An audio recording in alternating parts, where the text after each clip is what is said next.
Okay. Here we go. I think this is working.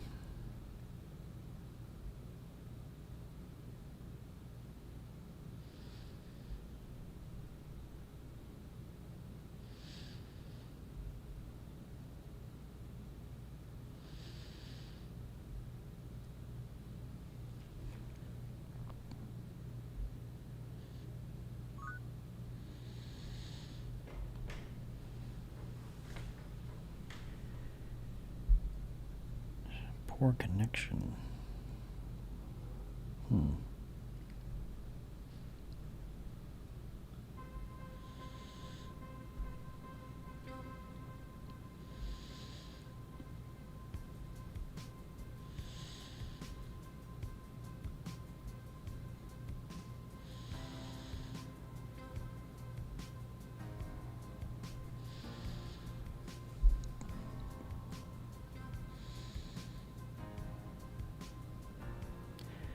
Hello, Tony.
Okay, looks good. How about that?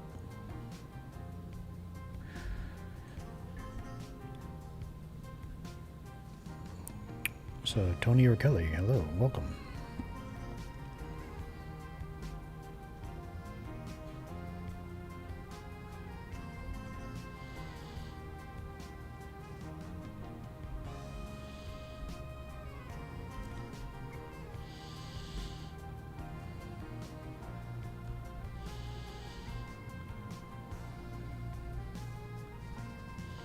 So many windows going on.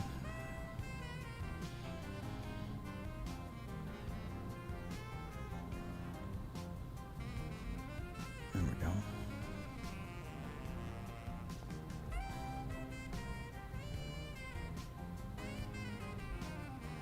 Okay.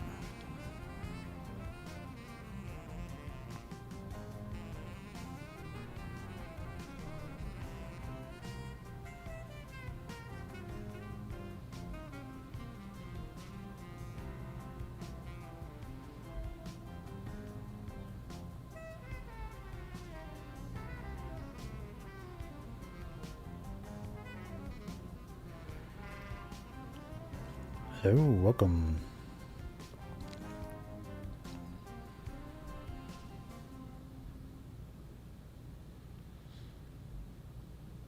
Okay. So hello, welcome. My name is Reed, hosting a room here at the Street Epistemology Clubhouse Club. We'd love to invite anyone to come up and bring a claim that we can chat about. So Tony or Kelly there can, hopefully people can hear me. Hopefully this is working right.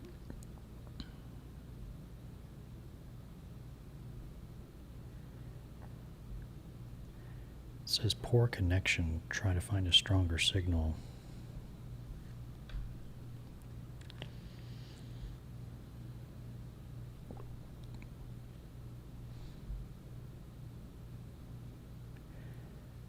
On my phone, should be fine.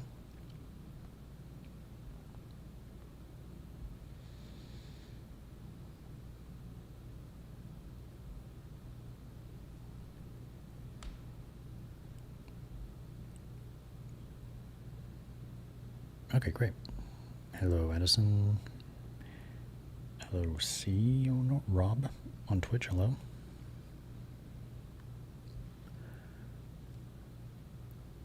Oh, hello. Welcome. Oh, hey, Noah. I know Noah Wiles. What's up? Hoping to do. Oh, hey, Michlas. I'll invite Michlas up here. What is that cartoon character you have on half of your profile, Michlas? That's cool. That's a drawing by that's a gibbon. So. Oh, a gibbon. That's a gibbon. If you know her, Erica, she does evolution stuff and anthropology. Nice. Doesn't matter. She was nice. It's an orangutan she drew, so that was nice. Okay, cool. Yeah, so I'm here hanging out, hoping to get, fish for some SE conversation partners. And, yeah, how are you doing today? Doing fine. It's a bit late here. Just wanted to see what this was. Oh, it's late. Wait, what time is it there? It's 15 minutes to midnight. Oh, gotcha. Cool. Yeah, it's about almost coffee time here for me in Los Angeles. I'll grab a coffee once I wrap this up in like an hour and a half. We'll see what happens. I'm going to invite my friend Noah up here. I haven't chatted with him in a while.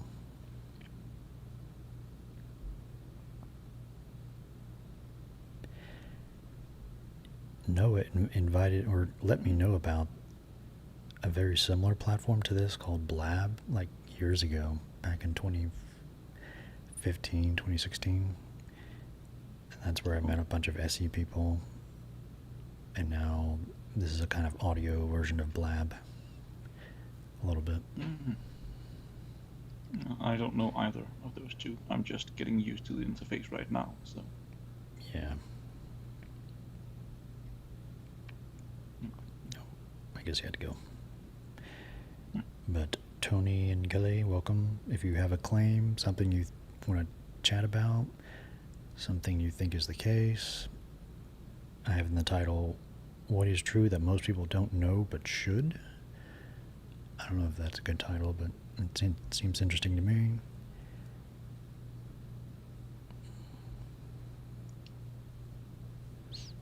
I read a blog recently about, what is it? This thing called stigmatized knowledge. It's what a bunch of conspiracy people, or like what the literature describes people who believe in conspiracies, like think about their beliefs and knowledge. It's something that's stigmatized from the mainstream. So maybe that's what I'm going for. Trying to fish for some of those types of things.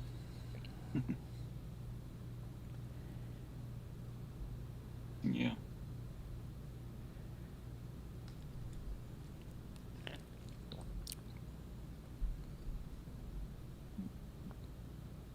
So you sent Dolly something in the mail from where? From all the way in... From Denmark, yeah. Oh my Europe. gosh! Wow. Yes. Wow.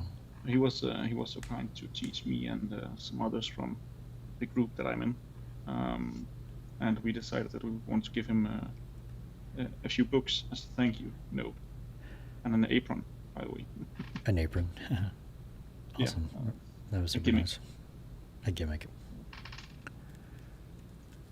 Yeah, I'm sure he'll appreciate that. Yeah, I hope you'll get well soon. Yeah, me too. Now that Clubhouse is open to everyone and it's got an Android app, I think he would enjoy it. I'd love for him to like do a practice SE session consistently here in Clubhouse. I want to do it more, but I've just been slacking. What do you find is the benefits to doing it on Clubhouse as opposed to Discord? The public nature of it, like people in the SE Discord sought out the SE Discord, and that might have a kind of selection bias. This is like anybody could find the room scrolling on their feed, so maybe it's just a more open way of getting people potentially.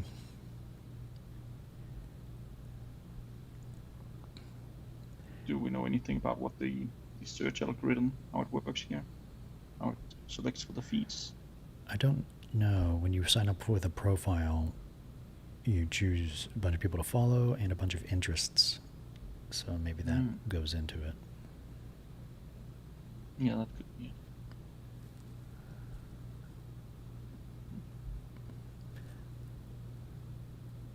I'm also streaming to Twitch, my second YouTube channel, Cordial Curiosity Clips, and to my Periscope.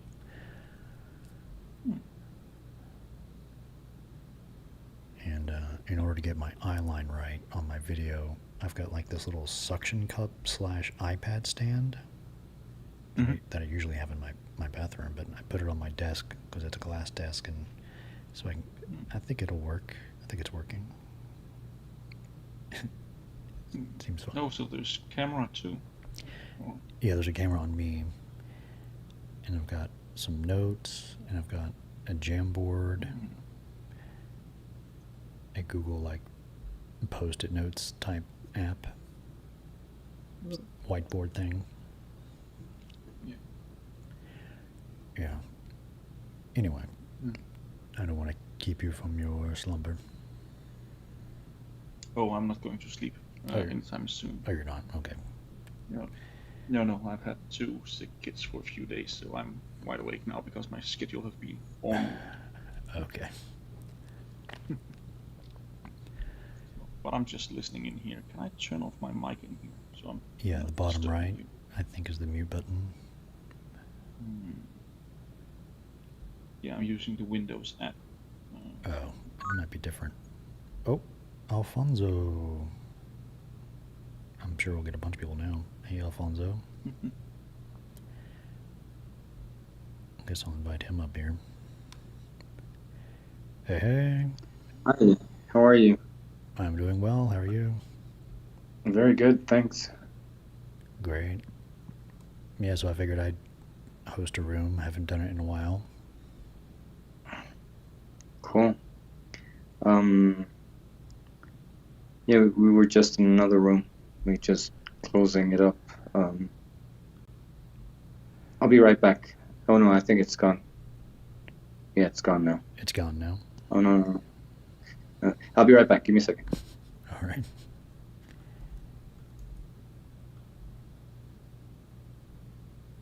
All right.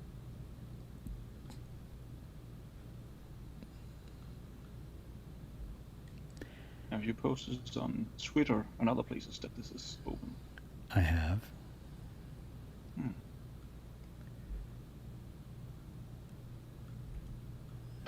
Okay. Okay, cool. Put out a fire or something? What's that? You were just wrapping up something over there, letting people know, potentially? No, we'd already finished, but there was someone in the room, but I think they weren't with their phone or something, so I had to close the room. It was just idle there. Oh, someone was just idle. Okay. Gotcha. Alright, well, I will try to reset the room every few minutes just to let people know who's new here. Welcome to the Street Epistemology Club. And today I'm trying to find people to have conversations with about something they think is true, something they could make a claim about, something they think is the case. And I'd like to practice this way of having conversations with them called Street Epistemology. And if anyone is interested, feel free to raise your hand. We can come up here and have a one-on-one friendly conversation about something you think is true. There you go. What was your room about earlier today, Alfonso? We had two rooms. One, we watched a video called The Atheist Delusion, and we commented on it. All right. And then the second one was on the brain and loss. So how we deal with grief and stuff. Okay, cool. How did you watch a video on Clubhouse? Did you give people a link? Sorry, I had to quiet down my dog. What did you say? How did you coordinate people watching a video on Clubhouse? Oh, well, we have a Discord server in the Atheism Room Club. So people who want to watch it, they can pop in there. And otherwise, I just play the audio through, very primitively through a speaker. Oh, okay. Yeah. Okay. Well, I'll do another reset. Welcome again to the Street Epistemology Clubhouse. If anyone would like to have a conversation about something they think is true, a friendly Street Epistemology conversation, one-on-one, feel free to raise your hand and we can chat about something.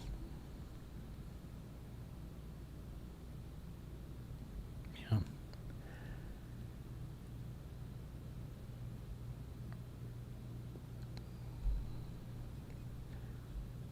I'm also streaming, recording. Hopefully that's obvious.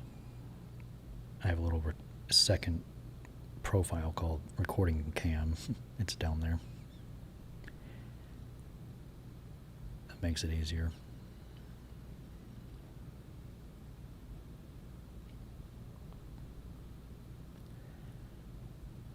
Oh, someone wants to come up. Jacklyn.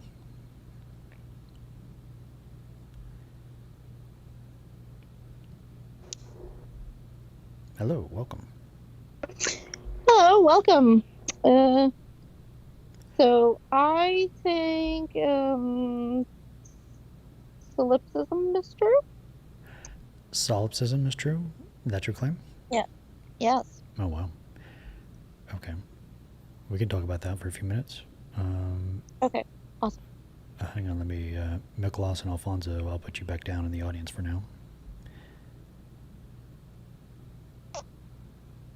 If I make someone a moderator and they go to the audience, do they lose that privilege? Do you know?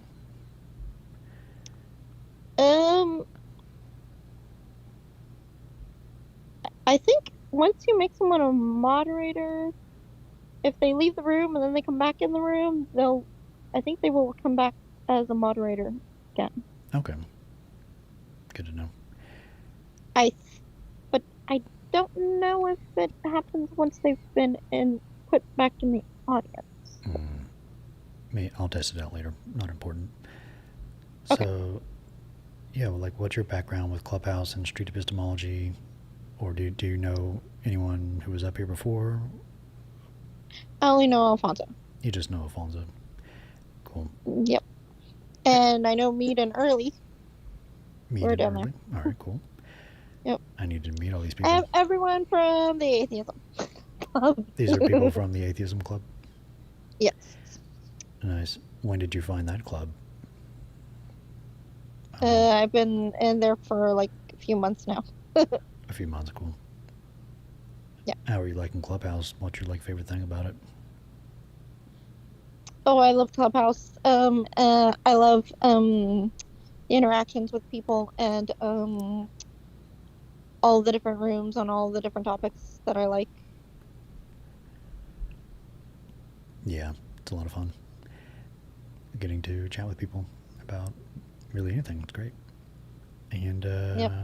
yeah, so you wanted to talk about something for a few minutes. Solipsism? Yep. Want to talk about that? Yep. Okay. And Yes, do I you want mind? to talk about the work. Do you mind if I record and stream and stuff?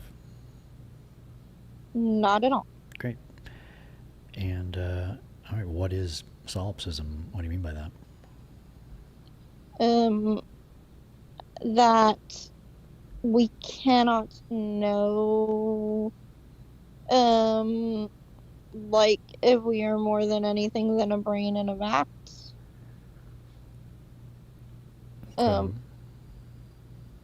Right. So, I mean, I say we, like, so we can, like, only know that we are pretty much only our brain. Yeah, we can only know our own internal, whatever's happening internally to us, our own conscious experience. That's all that we can know. Yes. Okay. And that another part of it that nothing outside of you actually exists. It's only your consciousness. Right. Okay.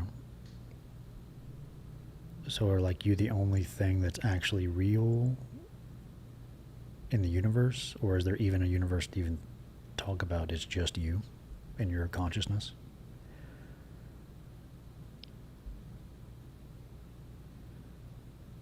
Yeah, it's just me. There's not even really a universe to discuss, because it's just me. It's just you? It's just self. Yeah, it's just consciousness. Just your individual consciousness. Nobody else actually is conscious or real. It's just you. Yep. Okay. And how confident are you that this is actually the case? Say on a scale from 0 to 100.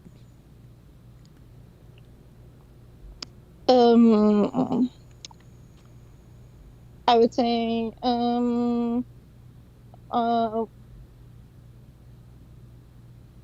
like 99.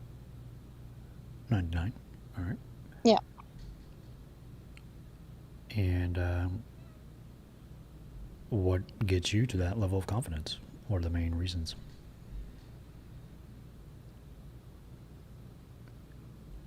Because everything we know, we perceive, we interpret is all a function of our brain. Once our brain is gone, like, we're dead. And I mean, even when they've tried to, like, do studies on, like, where they switch personalities or whatever, if they switch the brains, like, it, basically, Yeah, is there... they find that... Let me try to repeat what I'm hearing you say. Yeah, if everything that we experience is coming through our own consciousness, then that means anything we can really know is filtered through that. And so it's really, we should only think of our own consciousness as what is actually real, because it's filtered. The stuff we experience is filtered through it. Or am I way off? Right. That's right? No. Yes, that's right. Okay. So is there stuff outside you that your consciousness is filtering into your consciousness, or interacting with your consciousness? Or are you, there's nothing outside that's like... No. It's like... Nope. It's all you. Nope. It's all me. The brain is the hardware, and like everything else is the like interface of the brain. Right. Okay. What would need to be different about either reality or you in order for this to be not true?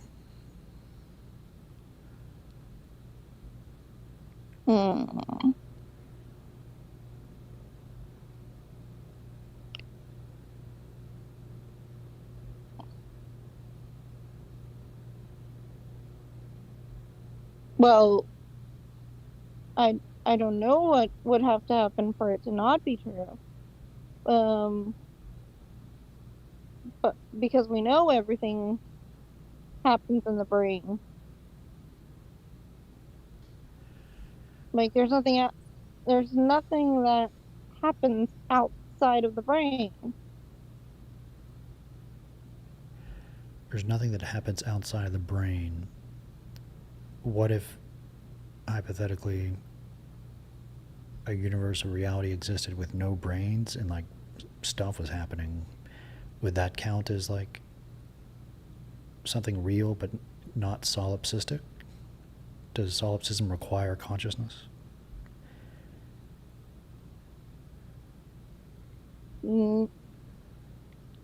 I don't think so. Solipsism requires consciousness. It just means the only thing it requires is the interaction of the brain. Okay. Was there ever a time where solipsism was not true in the past?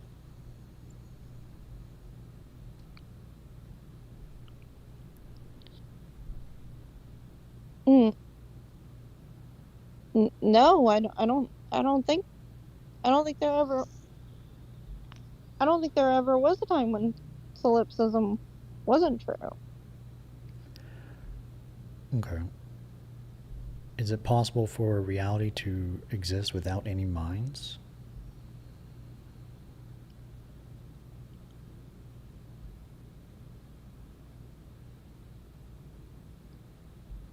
No, I think our mind is a reality.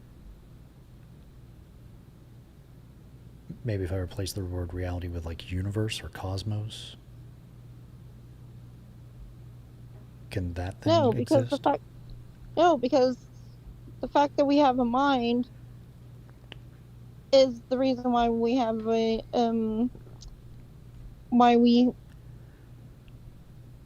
why we see a universe or a cosmos.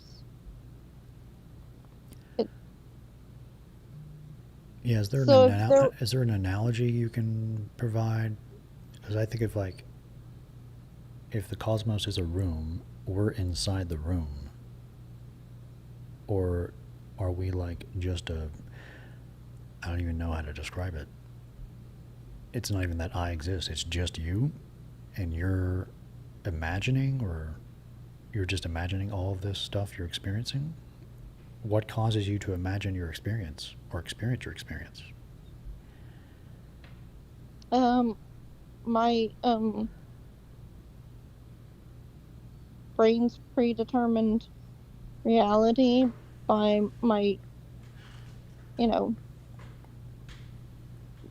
genetic makeup, by the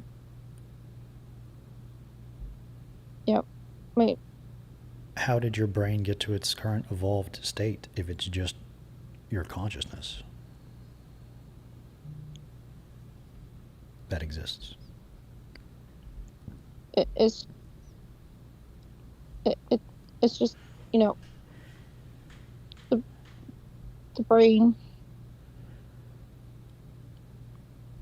Like, I would imagine if it was just you and your consciousness all along, nothing really happened in the past. Nothing's really happening at all. It's just this like theater of the mind happening for you. And it's just, you're just getting this interesting show while you're conscious. Or is that wrong? No, that's it. Yeah.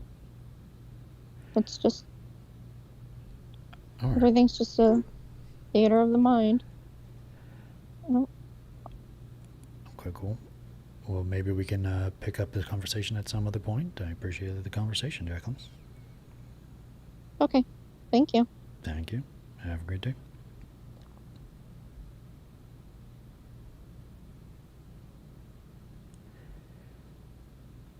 Okay, bringing up Earl. Is that how you say it? Erlee? Erlee. Erlee. Yeah, that's right.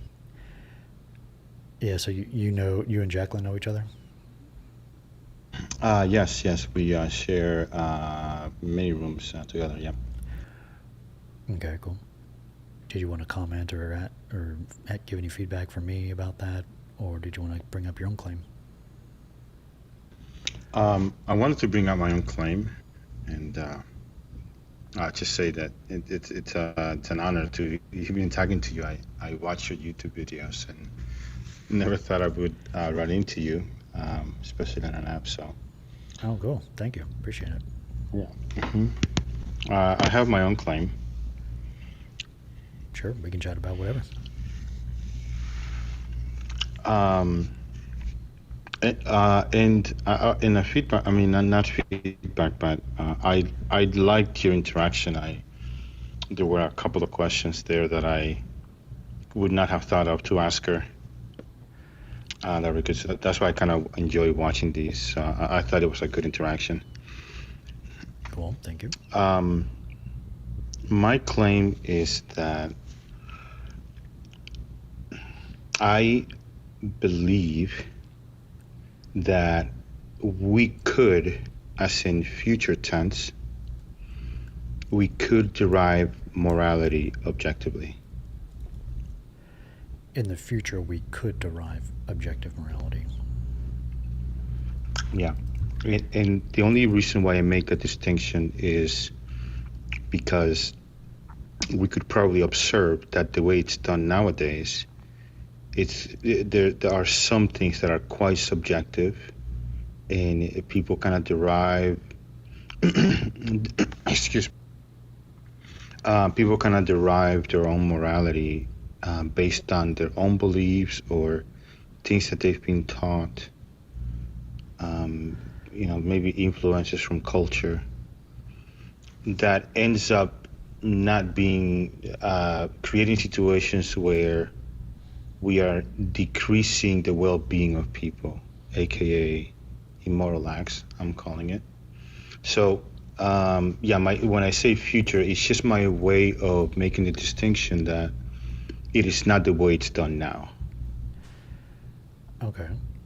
Yeah, what are we failing to do now and what could be different in the future that allows us to be able to derive objective morality in the future? What we're failing to do now is that, we have not decided or agreed, come together to maybe have a look at morality from a scientific, biological point of view. We're not doing that now. We're looking at morality from all these, what I'm going to call cultural devices. I'm not sure that's the actual term, but I'm using cultural devices to say things like religion or just cultural practices. And I think that we could derive objective morality from our biology and nature. And we're not doing that now.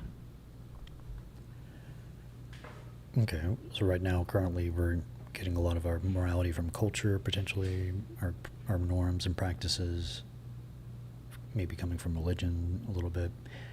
But in the future, ideally, we want to have our morality come about through science and maybe taking in account our biology.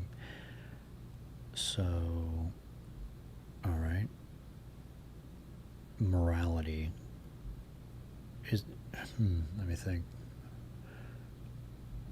What is morality in your mind? Yeah.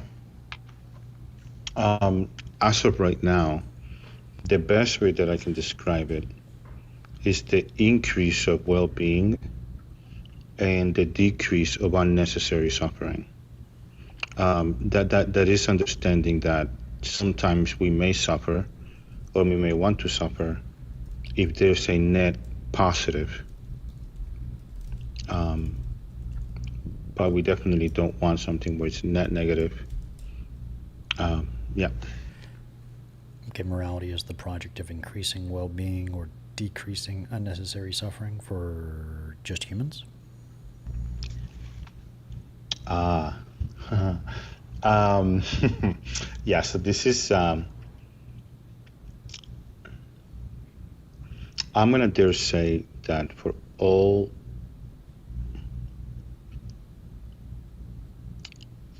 sentient beings as we know today. For all sentient beings? Yeah. Anything that has the capacity to experience well-being or suffering? Yeah, that would be the expanded version, yes. Okay. So if we wanted to go through the project of increasing well-being and decreasing unnecessary suffering, why can't we do it today? Are we not doing it well enough? Well, we could do it today. Again, the only reason why I said future tense, it was simply, as I've had this conversation with other people, often there's a confusion where people start talking about how things are done now, and I don't want to confuse it into what we're doing now, because clearly we're not doing that now. So, yeah, to answer your question, we could do it today if we came together and to study and answer the questions that may not be yet answered. I don't have all the answers. I don't have all the questions even. So that we could, so we could actually establish something that is derived from nature and our biology. Yeah, what do you mean by that? Like we would get values based on investigating how human beings experience well-being or suffering? Or what do you mean by that?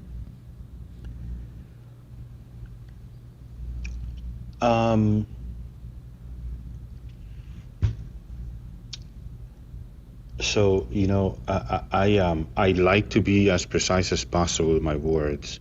And when you say values, that may or may not be something that's important to my argument. I'm curious, let me see here real quick. For me, any sort of moral question, it should be or could be in some way derived from our biology or nature. So when in a moral question, that's like an umbrella term for when there is some issue that is a moral, where it's a moral situation, right? So whether, there's a more immoral possibility to take or moral possibility or path. You can take an immoral path or moral path. I think the decision on which path you take could be derived from the understanding of nature and our biology. Okay, so if we find ourselves in a situation where we need to make a decision going through the moral path or immoral path, it would be in our best interest to understand ourselves scientifically and biologically so that we can go on the moral path? So we can make a decision. Yes. I'll go with that, yes. I'll correct it, but yeah, that sounds good. So it's kind of trying to find information about ourselves as humans or as sentient creatures. Is it like, can we think of a specific situation we can find an example for to talk about? I feel like that's actually one of the things that I haven't had time to do, which is come up with some non-extreme examples. Because like we can all think of extreme killing or something like that. Like we all kind of know what the answer to those are. But I feel like that there are some other ones that are not as common. And I really love to know. Maybe I should maybe pick up a book or two and read about it. But, for example, for me, like female genital mutilation is wrong. And even if I accept that this may be a cultural thing or a religious thing, and I advocate for freedom of religion, I can see how even if it is a cultural norm, removing the genitals of a young person is increasing unnecessary suffering, because the God claim or any sort of other the God claim doesn't it's not derived logically from nature, right? So it's not in nature, and many religious people think of religion as not in our physical world. The God is outside of the physical world. And so something like female genital mutilation could be a question that could be answered by doing this. And you could be certain that it is wrong to do that. Okay. So female genital mutilation is not something that is in the values that cause people to do that are not derived from nature. They're derived from some kind of religious, cultural thing. Right. Is culture derived from nature? Is culture and natural a product of nature? I would say culture is a product of nature, and maybe we could even say maybe emergent from nature. But it is not a source that would, what emerges as culture does not inform or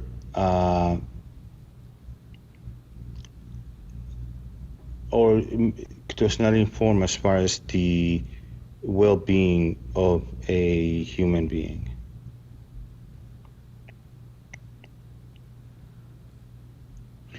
I don't know if you understood that. Okay. Let me try to repeat back. I may have lost it.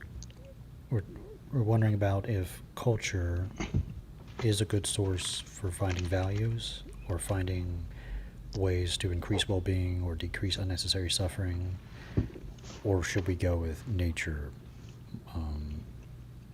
Is that what we're wondering about?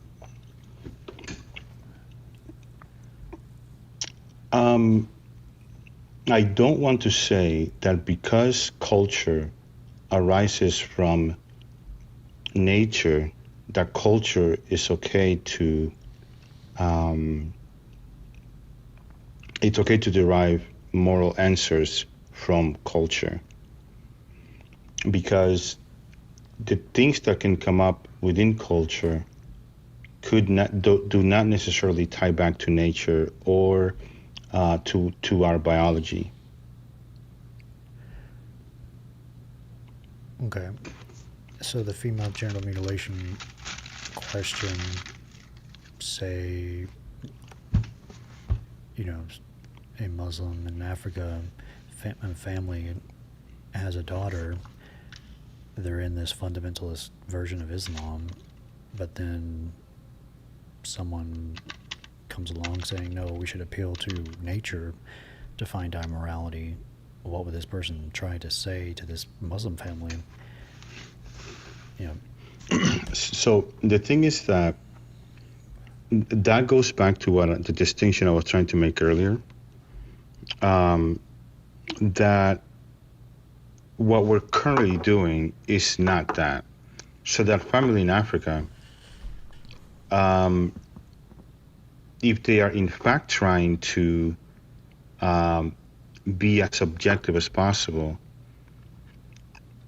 Islam is not going to be what they look for or what they look at. They would be looking at understanding the being that's in front of them, their daughter, or the child that's in front of them. It wouldn't be looking at, so the daughter, I'm going to call it a biological system just to be abstract. Mm-hmm. And so one should look at that biological system to know how to increase or decrease, increase well-being or decrease unnecessary suffering. Instead, what we're doing now is the Islam question, right? So in my world, if my world came to be, the Islam question would be out of context. That would not be a relevant question. Okay. What relevant facts from biology would go into this question of doing FGM or not doing FGM? So, and I'll take this chance for you to explain. When I say nature, Mm-hmm. And I'll answer the question, right? So when I say nature, I'm referring how this relates to my belief / claim here is that some moral questions may have to do with our environment, not necessarily myself. So, for example, in the equator, Caribbean islands, you get night and day within 24 hours. But if you go to one of the poles, you may have nighttime for 6 months at a time. I believe it's something like that. And so if there was, and I can see, and again, I haven't really thought about different moral questions that would be answered by my way of thinking, but I can see where there could be a moral question that's contingent, maybe partially, on the fact that you're going to spend 6 months with no sunlight or very little sunlight in this environment versus if you were in the Caribbean where you're going to get sunlight, daylight and sunlight within 24 hours. So that's what I mean by nature. Ultimately, it is about the biological system, right? Or biological systems. So I just want to make that clear. Yeah. Okay, so biological systems is not just the individual human, it's like the whole environment as well, all of this working together. The whole environment should be taken into account in whether we want to increase or decrease the well-being of this person. Increase the well-being or decrease the suffering. I'm trying to explain the relationship, because I didn't in the beginning, the relationship between, when I say nature and biology, that I didn't explain what I meant by that. I'm just trying to explain that now, that's what I meant. It's sometimes the natural environment may have to be understood in order to arrive at a moral answer. Okay. Gotcha. And when we get to this point in the future where we can derive from nature what's best for sentient creatures, sentient beings, to increase their well-being or decrease unnecessary suffering, how will that look exactly, like in people's everyday lives? What will be different in the future that people aren't doing today? I think that we will have a more consistent landscape when it comes to measuring the suffering of people, or lack of suffering of human beings, or rather sentient beings, right? Maybe you should replace human beings by sentient beings in my as I've been talking. Whereas right now, it's a toss. You depending on where you go, there's somebody getting oppressed purely because of a subjective belief or something that is not derived from nature, or something that doesn't logically derive from nature. And so what would we change is that it would help to remove those things. And I am not claiming moral absolutes. This is not a system that says thou shalt not kill. Like, that's a moral absolute, because sometimes you may have to kill in self-defense to protect a child, or, psychopaths will still exist, sociopaths will still exist. And so it is not moral absolutes. It is contextual, but it is not subjective to a person. Yeah, there's just a better set of knowledge relating to how human beings can, live their lives with more well-being and less unnecessary suffering. And how do we get this information practically whenever we encounter a situation where we want to have you can either go this way or that way? Is it like do we just ask Siri, like, should I do this or do that? Or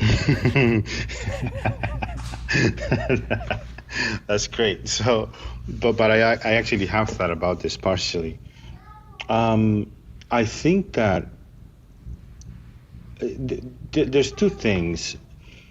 Any sort of endeavor that would entertain this, it would have to be where you get experts in the field to come together, right? I would have to have a group of people that even come up with the questions to ask. What are the questions? And then another meeting would be what are the answers? Or are there any answers?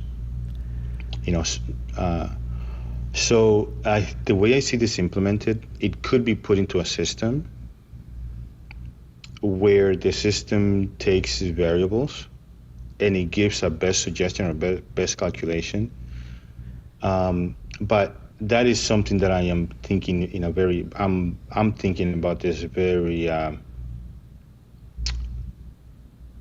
it's a very abstract thought that I have in my head about this still, but go ahead. Yeah, I'm wondering, what I'm hearing you say is we need a committee or a council of moral experts who know the most about human well-being sometime in the future. But I'm still wondering, there's 7 billion people in the world encountering a bunch of situations. Who gets to consult the council, and what kind of information can they give, in time? Do they need to think about it a lot? These are questions I think about.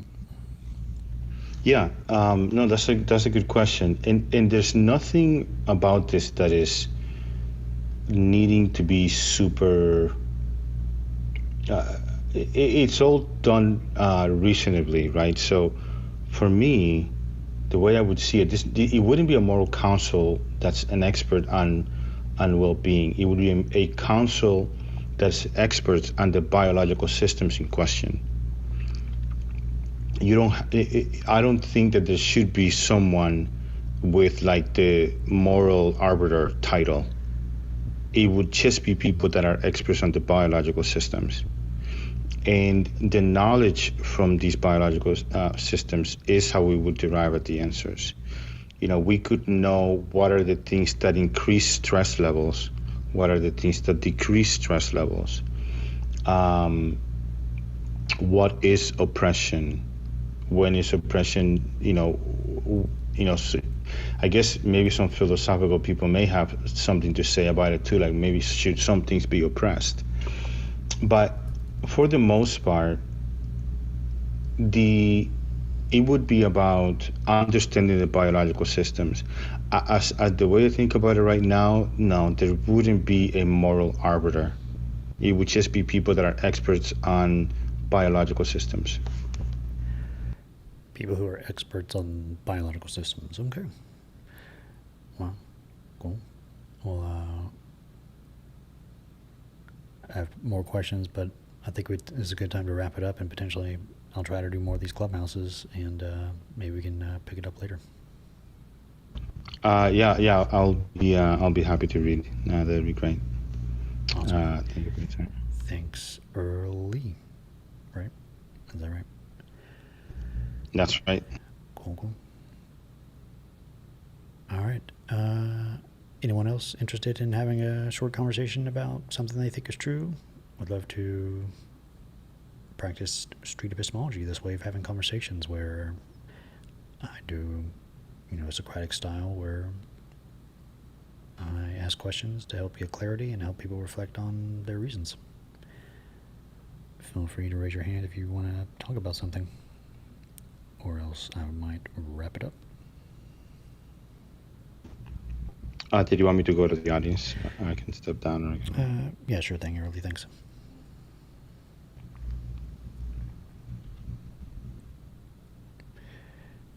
All right. Well, this was fun. I was mainly testing out my streaming setup, seeing if this worked. And, it was fun. All right. Thanks, everyone. Oh, someone is... Oh, it's Erlee back. Erlee's coming back. Yep. Hey, sorry, Reed, are you going to upload these recordings? They're streaming to live YouTube, or? To my second YouTube channel, Cordial Curiosity Clips, and to my Twitch channel, so it's already there. Okay. And all right. If you want me, let me know if you don't want that anywhere. No, it's okay. Okay, cool. And then Dr. Krishna wants to come up as well. Maybe we can chat. Thanks, Erlee. Hello. Oh, hello, right. Hey. Hi. Good morning. You are in USA. Mm-hmm. So, yeah, just I got in, I came up. I didn't, I don't know what's the theme, but from the title, just I want to ask you something. Sure. So, everybody know in the sense, not really know, the climate change is real, but people are not acting. So, what are we going to do with that? Climate change is real and people aren't acting. What are we going to do about that? Yeah, I think they should know, actually. That's the truth. Climate change is truth, but people are not acting. Yeah, is that something most people don't know, that climate change is real and a problem? I don't know, because, as of the statistics, people are not acting, right? You find people aren't really acting about it, therefore they probably don't know about it? I think so, yeah. Okay.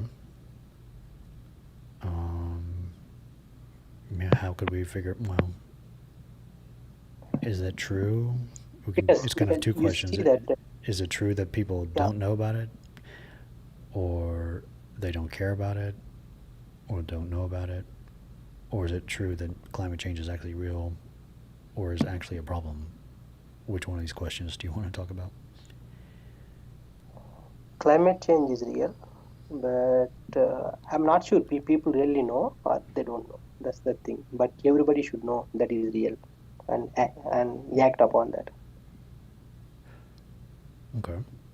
We can go through your reasons for thinking climate change is real if you want, real quick. You want to do that?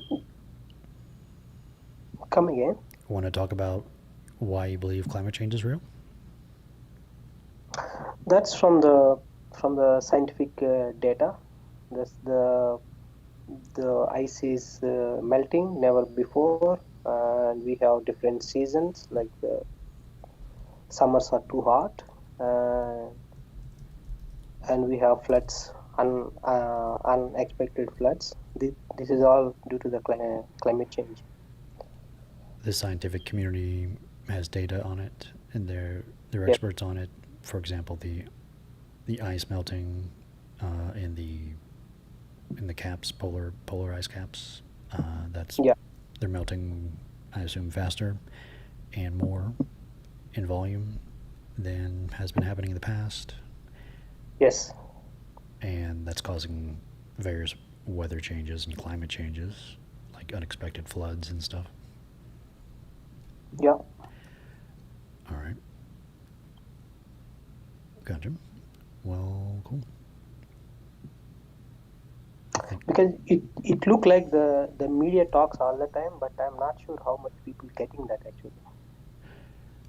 Yeah, what method are they using to get this data? How did they measure ice melting, and how did they connect that to climate change? And want to talk about that specific reason? Yeah, I think they have a satellite images from the.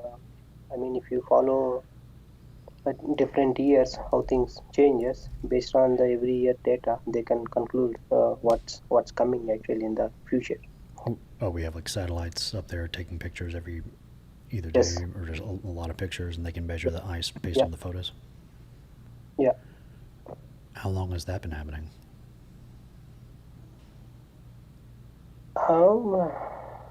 Maybe I don't know when they put the first satellite up and to see these regions. Maybe I could say maybe 70s and 80s.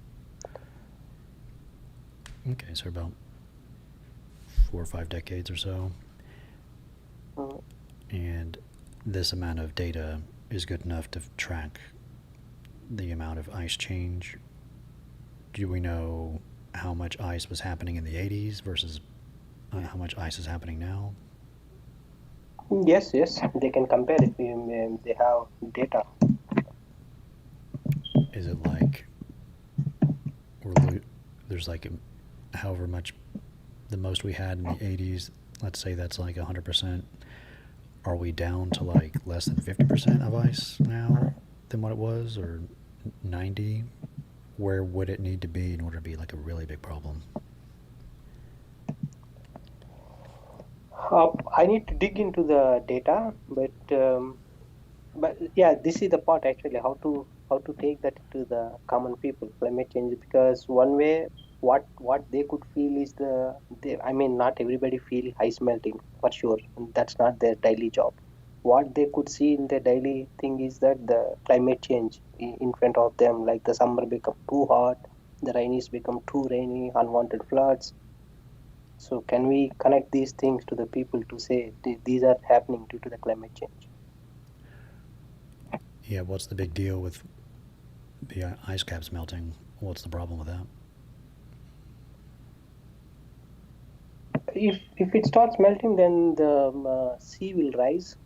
I mean, if 2 to 3 degrees temperature difference could make the oceans to rise up, and so many cities will submerge. If that is the case in the future, I mean, whichever the city is close to the coastal, they will all under the sea. Okay, like if the ice caps melt, Yeah. how much Ice cap foot and rise will happen in all the coasts? Would it be equal in all the coasts or different?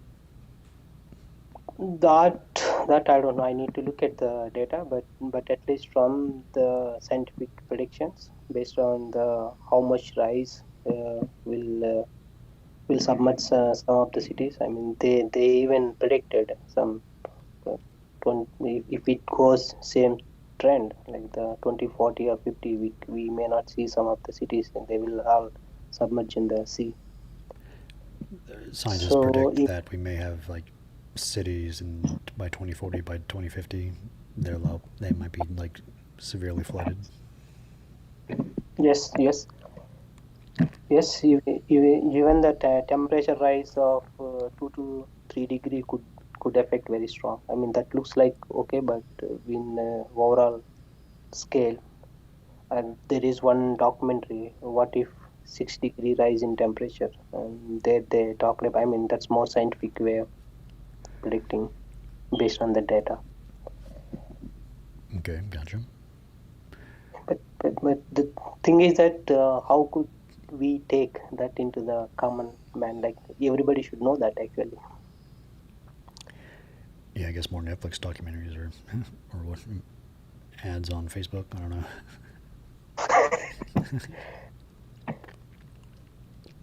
Wherever people's attention are to say. But cool. Well, thanks. I don't know. Yeah, it's hard. What do you think that our education system is not helping people to educate on certain things, or? Yeah, very hard.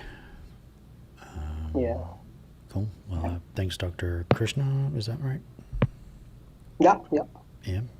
Thanks for coming on, and I hope to chat with you again sometime. Yeah. Thank you. Later. All right. Thanks, everyone. I'm going to wrap up. This was fun, and I might be back Saturday to do some more. Chat later.